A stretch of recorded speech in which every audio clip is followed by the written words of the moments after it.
welcome back everyone to another episode of IHL in Film. Today what we'll be doing is going over the movie Dune Part 2. We have a whole host of themes that we'll be covering, all the way from resource extraction, the role of religion, occupation, the feudalism in that particular universe, bloodlines, and the Fremen and the occupiers, whether they're bound by any particular codes of conduct, and so on and so forth. Before we start, maybe Aisha, what we should do is give a quick overview of what the universe of Dune is. The Dune universe is based on the books written by Frank Herbert.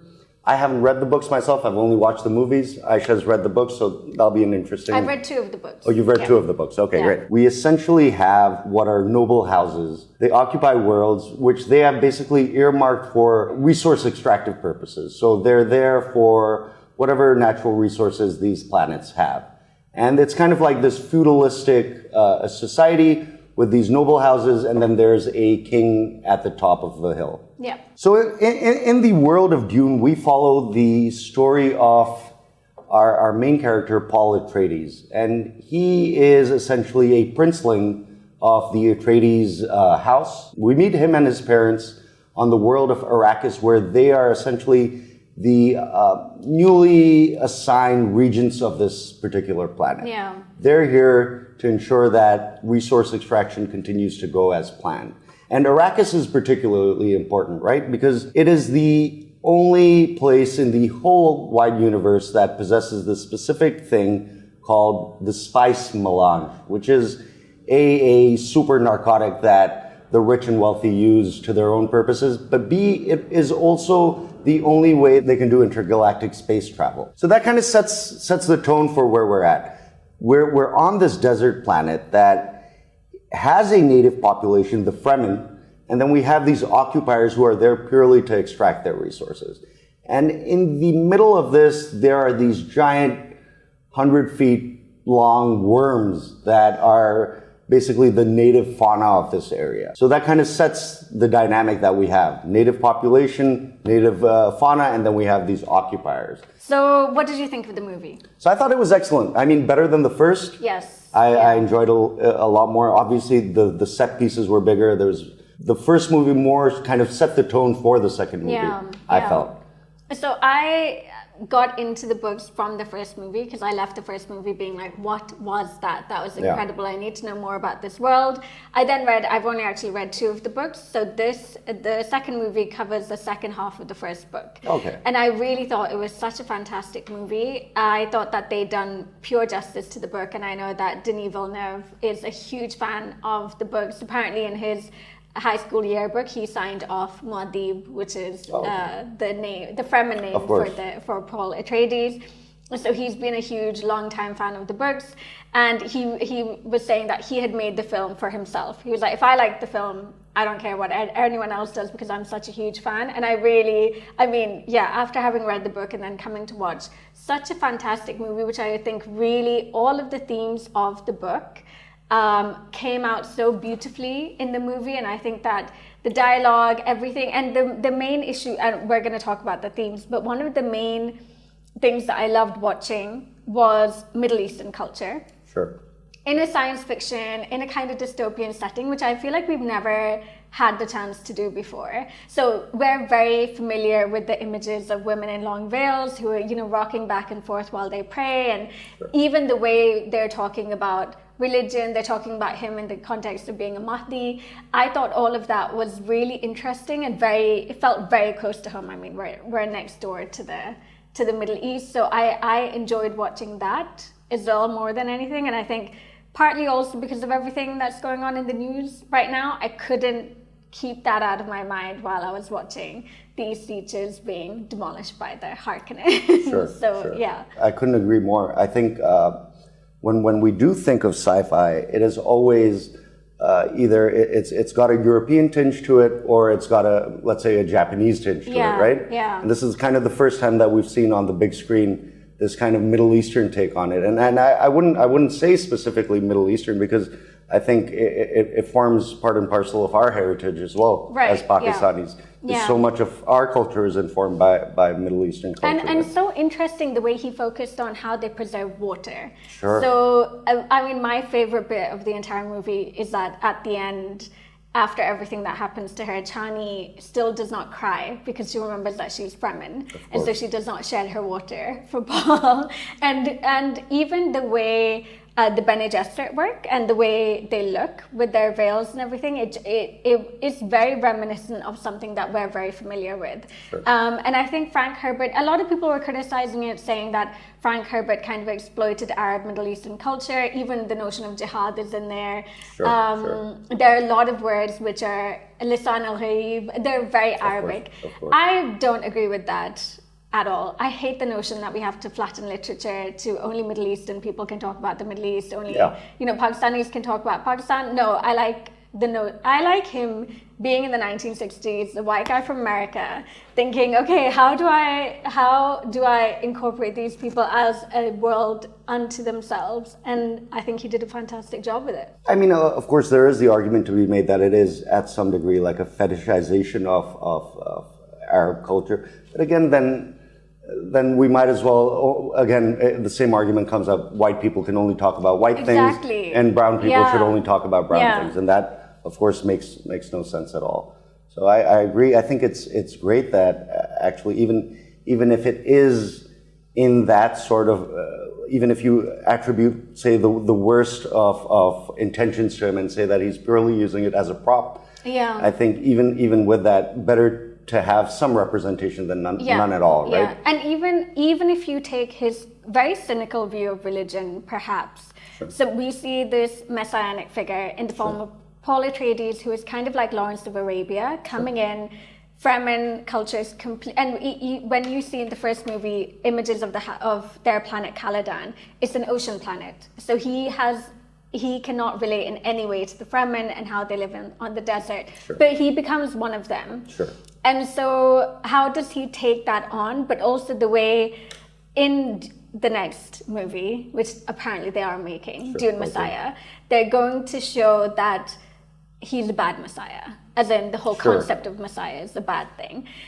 But even in this film, when they were talking about the South, they were like, oh, the fundamentalists of the South. Of course. They're the ones who are the most religious. You need a lot of faith to live there because the conditions are so harsh.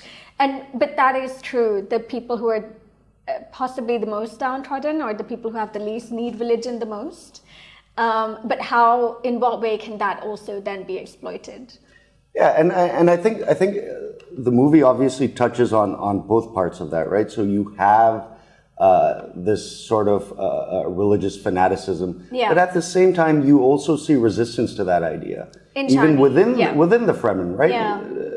That it isn't just they're not one-dimensional characters. These are characters that have very particular circumstances. In this case, they have nothing. They have no resources.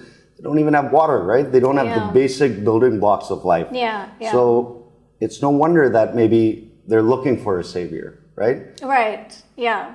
And fair point. And whether Paul Atreides lives up to that is, of course, maybe since you've read the books and you know what's coming, maybe that's already been decided. But to me, at least right now, at the end of it, it seemed like something that was still up in the air. Where does this go? Is he actually their savior? Or is he kind of spelling the doom for their entire culture as a whole? Right? And also this notion, the Bene Gesserit are so interesting as well because they're the ones who are doing eugenics in the background, so they're trying to match these bloodlines. And they were annoyed that Lady Jessica had a boy instead of having a girl because the point was that Fade Routher's character was then going to mate with the female Paula and then have the Kwisatz Haderach, and then she had shifted everything by going, her own way and going rogue and having a boy. But I think it's interesting because they're such powerful entities behind the scenes and they're backing one horse or the other, but they've always got their fires lit under a number of outcomes, so they're never on the losing side, which is, especially in the context of politics, perhaps in this country as well, it's very Game of Thronesy, but I really love the way they did it. Yeah. No, and it speaks to the opportunistic nature of politics, right? That this is actually how it's done. Yeah. That you will always, no matter who ends up on top, you're still winning either way.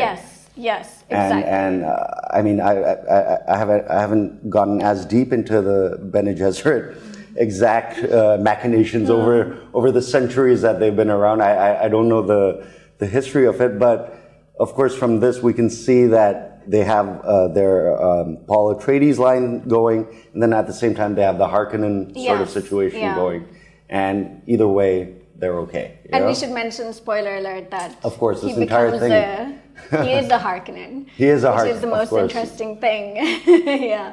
And also technology. Sorry, a final theme that we haven't touched on. So this is meant to take place in the year 10,000 after the Butlerian Jihad, which means that because technology became so powerful, they decided we're not going to use technology and specifically AI, right? Exactly, AI. And so you have the Mentat character, you know, the one where his eyes go back in his head and then he recites the numbers. You have now these people who are human computers. They refer to them because they don't trust technology anymore. So I think that's a very interesting way of looking at it. Interesting and topical, right? Because this is something that we're going through right now in our everyday lives, where AI is sort of taking a bigger role in everything that we do, all the way from writing to now speech and image detection and creation of worlds and so on and so forth. We are on that slippery slope, leading to the Butlerian Jihad, perhaps. So, and especially our jobs. Of course, I think we'll be first on the chopping block. Completely, because if a machine can do my job, I may already be a machine. We don't know, right? I have to be like, no, there is so much creativity inherent in my way of doing research that a machine could not match it. But I don't think that there is. Sounds like something a machine would say. Yeah, right? Yeah, so you came.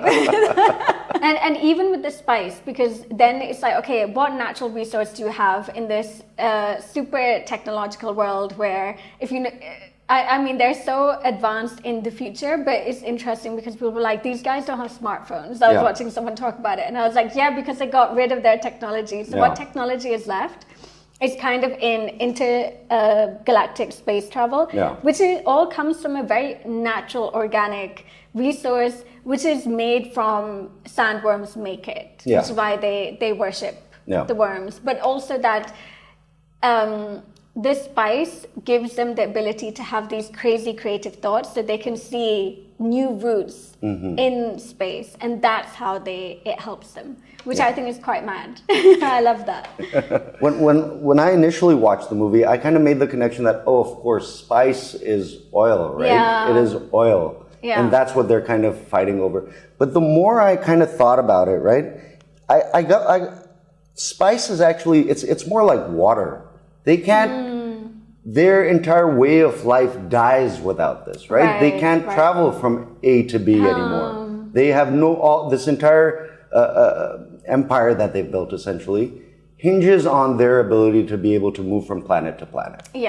And this entire thing kind of collapses as soon as you don't have spice, and they'd be just limited to their one world again. And so that's something that, I mean, I don't know that it's even a complete thought, but it's just something that I was thinking about. And also to venture into the importance of spice, it is so important that the Emperor had the Harkonnens go and harvest it, but also, and like this going into the laws of war categories now, in terms of, okay, then you sent this house to fail, House Atreides, because you were worried that they're becoming too popular, so you send them to fail on Arrakis. I've been thinking about this in the context of, at the end, he's like, lead them to paradise. Now we have to have a holy war. And the notion is that the holy war is for the spice and to fight them off so that they can the Fremen should enjoy their spice themselves. And it kind of, the whole notion of holy war is such a discredited one now because of, jihad is such a terrible word, or has become one after 9/11. But here, I was thinking what they're actually fighting for is their right to self-determination. Because they've been under occupation for so long that actually this is about them fighting to have a control over their own resources and to not have to give it up. So even though it sounds very Grotian, this notion of what is a just war, what isn't, this is something that we recognize now to be a just war.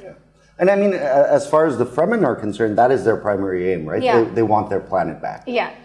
As far as Paul Atreides is concerned, I don't know. Is that the aim there? Or are they trading one occupier for another? Yeah, yeah. And also, you're fighting the Harkonnens with someone who is a Harkonnen. And he says that my family's been fighting them for hundreds of years. You've only just started fighting them. Yeah. And that's why I can help you. It's kind of the concept of the Janissaries, that you take one of theirs. Sure. But I'm okay with people becoming like the community they become a part of. Okay. Yeah. Let's get into a bit of the IHL on this. The resource extraction, Aisha, what is that? Like the sending of an occupier to Arrakis. How does that fit into IHL? Is that okay? Are we allowed to do that? Send armed forces in to extract resources? So we do have that. It often takes place with the consent of the state, right? Okay. So where it breaches that line of consent, because you have a lot of resource extraction from companies, and this kind of seems to be coming from the Navigating Guild, but then I'm assuming now that the Fremen are a state under international law, and so all of the different houses, we can make them states, right? Sure. So the Atreides house is their own state, but they're fighting with the Fremen, so they're combined in this international armed conflict against the Harkonnens. Okay. Can they exploit the land? With consent, yes. Without, no. But does that count as an act of war? No. So when you say consent, you mean consent of the Fremen? Consent of the Fremen, yes. Or the people not of just by Arrakis. consent of the Emperor, which is what they have, right? So yeah, the Emperor is an interesting one, because if we take him to be the Security Council, then it would be different. But you also have the Landsraad, which is all of the great houses come together and sit on this panel. We can maybe look at that that's a as General a Assembly Security type. Council. And if they've sent, if they've sent the Harkonnens to Arrakis, then they would be a occupying force mandated by the Security Council. That would be allowed. Okay. But I mean, let's assume not. Let's assume not. Then we're in an international armed conflict with the Harkonnens. Now, one interesting thing that Aves Anwar, I have to say, mentioned to me earlier is, what about the spice harvesters? Are they a military target that you can attack them? They're just civilian contractors. So exactly, right? So the Americans include in their definition of military objective, they include war sustaining, not just war fighting. So if you take the American notion of what a legitimate military target is, you could argue that the spice. So anyone who is involved in the collection of the spice becomes a legitimate military target. It's too broad, yeah. It's quite broad. And also the sandworms. Yeah. Because the sandworms are very, very interesting in terms of, are they just an animal? So you can ride into a war on horseback and, that's it. Or is that a way of you manipulating the environment to the extent that... Is this like a river that you are redirecting into a town? Yes, because then you have the NMOD, the Environmental Modification Convention, which says that you can't weaponize the environment in an armed conflict. Sure. And I mean, this viewers may not know this, but this forms a big part of the plot line, that they use these worms to essentially destroy the entirety of, I want to say this, and I'm going to butcher the name, the Sardaukars army or base, rather. Yeah.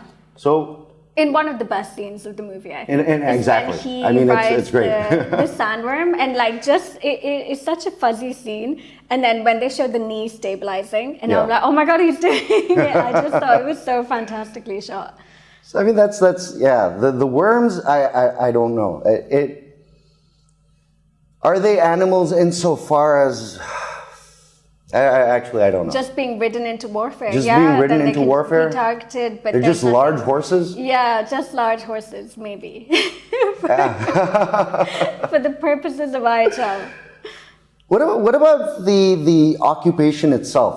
Like the way that they kind of treat the Fremen throughout, not going into any specific atrocities that might be committed. Yeah. Just the general framework of Fremen are essentially shunted off to the side, and the Harkonnen and then the Atreides later, they live in these kind of big compounds where they have security, they have everything, they have water. Yeah. But the Fremen have none of that. And they're using that water for their date trees. They're using the water for the date trees. And then you see they don't even cry for their dead because that's a waste of water. Exactly right. So it's quite jarring. So how does that vibe with IHL? Like, is there a problem there that the Fremen are so treated, or is this okay? So is this par for the course? If we go through this scenario, it's going to be impossible for you not to link it to what's currently going on in the Middle East. But imagine that the Fremen are a resistance force, right? Because you have Fremen, but you also have the Arakkeen who live in Arrakis and stuff, and they're not Fremen. So the Fremen are the ones who are causing the most issues because they're the biggest resistance movement. Yeah. And a very nice scene was when he came in. He was like, "You only have 200 men." When he says that to Paul, and Paul's like, "Yeah, that's why we have to sow a lot of fear because we're short on resources." And so they're the resistance group against an occupation. So the question now is, does that occupying force have the right to self-defense? When they're being attacked by the Fremen, by the resistance movement.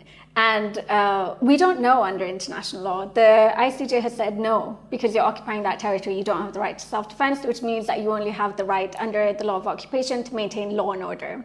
Okay. But that means that's more of a police force, right? So you have the right to use force the way a regular police force would against riots and demonstrations. I mean, we could define order as any number of things, right? Yeah. I mean, I can imagine there's a way to stretch the definition into preventing these people from attacking our harvesters is in defense of maintaining order. Yes. Yeah. But is that a narrower right even then compared to the right to self-defense? Yeah. And that is one of the biggest questions right now that we're asking. I'm not sure, and I think I might agree with you now. You could stretch that, right? Is it better for us to just go through the right to self-defense, which kind of know a little bit better what the framework for it is, or is it okay to go into this? And also, shouldn't they have the right to self-defense from Fremen attacks? I kind of think you've lost that right when you've occupied. Yeah. I mean, but again, in this specific world, they don't seem to operate by any rules. Yes, so they don't. these are, of course, theoretical frameworks. But I mean, and they use nuclear weapons as well. And they use nuclear weapons as well. But I mean, I think what I was more angling towards was the provision of, like, when as I understand occupation, and again, this is my very layman sort of understanding of it, right? Is that you're supposed to provide the people who live in this occupied area with certain basic facilities, right? Like yes, you do. Your healthcare, I'm imagining food, basic even food, if there's a pandemic, water, you have to allow for humanitarian relief to go in, etc. And so on and so forth. So the Harkonnens and the Atreides later, they do none of that, right? Yeah. So has there been is there a real world analog to this, like where we've seen a situation where something like this has happened, where a country or an occupying force rather has such disregard for the people that they are occupying that this is where it has led to? I mean, not Israel-Palestine, not to push you in any way. Israel and the Gaza Strip, yes. Yeah. So I mean, would you again, and also if we look at it, the Fremen are very proud of what they've achieved, which is also the way Hamas feels, right? So they say you could walk into any of the Palestinian Authority's houses on the West Bank and go and kidnap him. You can't set foot in Gaza because we've ensured that you can't because of our resistance. And so it's that same argument with the Fremen, right? That we are willing to put up such a resistance that we've managed to beat you back, and we got rid of you from, entering boots on the ground in 2005. Yeah. So I think the parallels are very stark. I'm so interested to see if other people made that, or maybe I'm just so heavily invested in this conflict that I've been thinking about it for 7 months, and that's why I connected those dots, which shouldn't have been connected. I don't know. So I mean, I think this is like a good segue into the religious aspects of this world. Yeah. What is going on with the Fremen belief system? I'm not too familiar. Maybe you can tell me. Like, what's their basic belief system? So they worship, in a way, the worm. So they worship Shai Hulud, which they refer to as Shai Hulud, and they call him the maker because he is the maker of the water, which is the water of life and which can sustain life, but also of the spice. Yeah.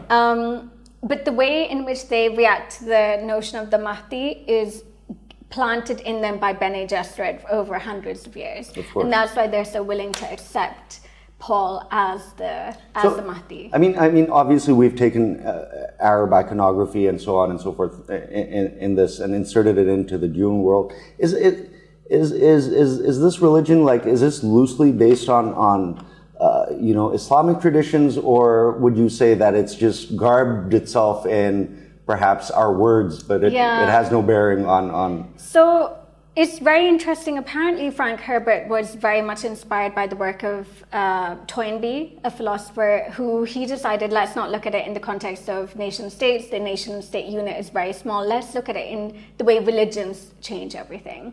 And that's where we get this notion of a big holy war coming, and we get so much Islamic iconography. The religion that they practice, there is an Orange County Bible. So a number of planets, a number of people abide by that law. And there is Zen Sunnism also mentioned. So it's like a cross between Sunni Islam and also Japanese Zen culture type thing. So it's a bit of an amalgamation. So you don't have the religions as we know them today, but again, the language is Arabic, and I mean, it's a bit like the 60s itself, right? It's this right. freewheeling sort of situation. Exactly, yeah. But I think the religious aspect of it is possibly the most interesting as well, because do you remember the film 300? I do, yeah. So in 300, what was interesting was that the philosopher Slavoj Žižek, he had this critique of it, that the Greeks or the Spartans, and then they're against the Persians. Yeah. And the Spartans are showed as no individuality, right? They're groupthink, group mentality. You do everything for the group. You dress exactly the same. And yet you had hedonism and a kind of, their debauchery and excess of everything on the Persian side. So everything that we kind of relate to modernism, right? And modernity, rather. Exactly. Is kind of on the Persian side. And so he looked at it in the context of the US-Afghan war. And he was like, the Spartans have to be the Taliban. They don't want you to be individual in any of this way. No debauchery, no nothing. Everyone dress the same. Everyone fight for the same thing. You're a group, nothing else. Abide by the laws or you're going to get killed. Yeah. And the Americans are the ones who represent this liberal democracy of like hedonism and, running after the individual rights, materialistic respect for that. So and you can kind of see that with the Fremen. They're a very equal society. They don't waste. They're not a wasteful one. They really believe in groupthink. And even so, when Paul and Chani get together, she's like, now we have sister wives because this is my really good friend, so we're both going to be sister wives. And he's like, I don't do that. but the notion of how the Fremen view community is quite an interesting one. Yeah. Versus what we saw on JD Prime and the cruelty there, because someone had this very interesting notion that you have a black sun.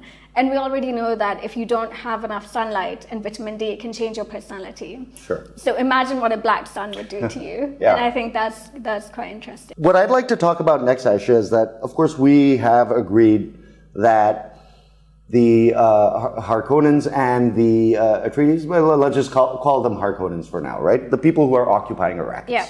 They, in our world, would be bound by a certain code of conduct. That code of conduct is given to us through IHL. Yeah. Are the Fremen themselves bound by any code of conduct? Would they find themselves to be bound by particular rules as well? Or what's up? So we know a lot about how they interact with each other. And we know a lot about the ways in which they conduct their own kind of inter-Fremen wars. So when he fights Janice, they say, you've got to fight to the death. He's like, do you yield? Do you yield? And they're like, no, you've got to kill this guy or not, and don't play with him. And so when it's only upon killing him that you can be like, okay, now, you can take his water, those code of conducts of the Fremen kick in. But in terms of how they treat civilians, we never got to really see that. We got to see how the Harkonnens do when they left Chani's friend in the movie, when they left her behind. Mm-hmm. Because she was there, we could see that her hands were tied. We could see that she she had effectively surrendered. They'd captured her. She would have been a prisoner of war in IHL, and they assassinate her. So they kill her. And so that would be against the laws of war. But it builds into this notion of them being a particularly bloodthirsty and less honorable society than the Fremen are. No, I mean, I can think of a few instances where I would think that, and this is something we've touched on earlier as well, right? Where we were making that distinction between the people working on these harvesters. Yeah. Are they part of the occupying force, or are they just civilian contractors? Are they legitimate military targets or not? The Fremen make no distinction, right? There are soldiers present there that we see they are holding guns, and that's how we identify them as soldiers. True. And then there's people operating the machinery itself.